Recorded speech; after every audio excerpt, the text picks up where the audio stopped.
नमस्कार, मैं प्रज्ञा। उत्तर प्रदेश की योगी सरकार का इरादा गौवंश को प्राकृतिक खेती का आधार बनाने का है और यही वजह है कि सरकार छुट्टा गौवंश के संरक्षण का हर संभव प्रयास कर रही है। साथ ही पशुपालकों को गौवंश का पालन करने के लिए लगातार प्रोत्साहन दे रही है।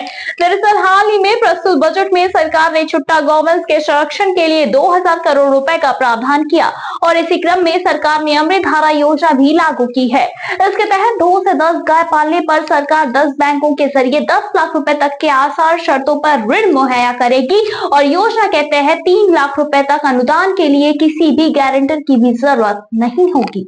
जमीन और इसी के साथ जल की सेहत योगी सरकार के लिए प्राथमिकता है। इसका प्रभावी हल है प्राकृतिक खेती, जो कि रासायनिक उर्वरकों और कीटनाशकों से मुक्त हो।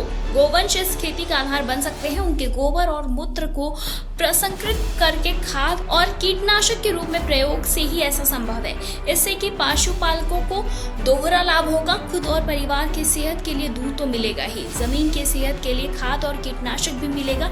इसके उत्पादन से गौ आश्रय भी क्रमशः स्वावलंबी हो जाएंगे, यानी कि उत्तर प्रदेश देश में प्राकृतिक खेती का हब बने। इसके लिए मुख्यमंत्री हर मुमकिन मत से इसकी पुरजोर पैरवी करते हैं। वो किसानों को भारतीय कृषि की इस परंपरागत कृषि पद्धति की तकनीक से जोड़कर और समृद्ध करने की बात भी करते हैं। इसके लिए उनकी सरकार किसानों को कई तरह की सुविधाएं भी दे रही है।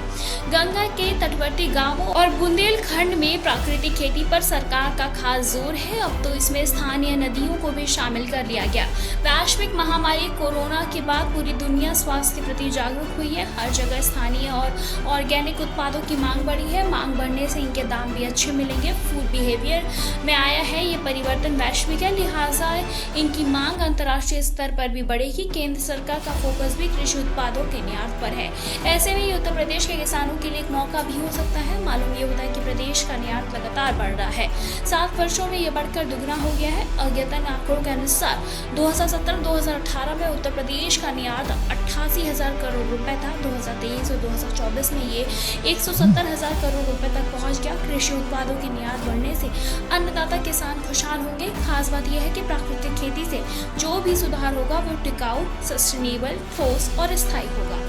मुख्यमंत्री योगी की मंशा इन गौ आश्रयों को आत्मनिर्भर बनाने की है और ऐसा तभी संभव है कि जब इनके गोबर और मूत्र को आर्थिक रूप से उपयोगी बनाया जाए, जिसके लिए समय समय पर सरकार के स्किल्स डेवलपमेंट का भी कार्यक्रम चलाती रहे और साथ ही मनरेगा के तहत भी पशुपालकों को सस्ते में कैटल शेड, पशु बाड़ा और गोबर गैस लगाने की सहूलियत दी जा रही है। इसी के साथ मिनी नंदिनी योजना भी गौवंश के संरक्षण और संवर्धन को ध्यान में रखकर बनाई गई है। इसमें भी योगी सरकार कई तरह के अनुदान दे रही है। फिलहाल इसमें आपकी क्या कुछ राय, हमें कॉमेंट सेक्शन में कॉमेंट करके जरूर बताएं।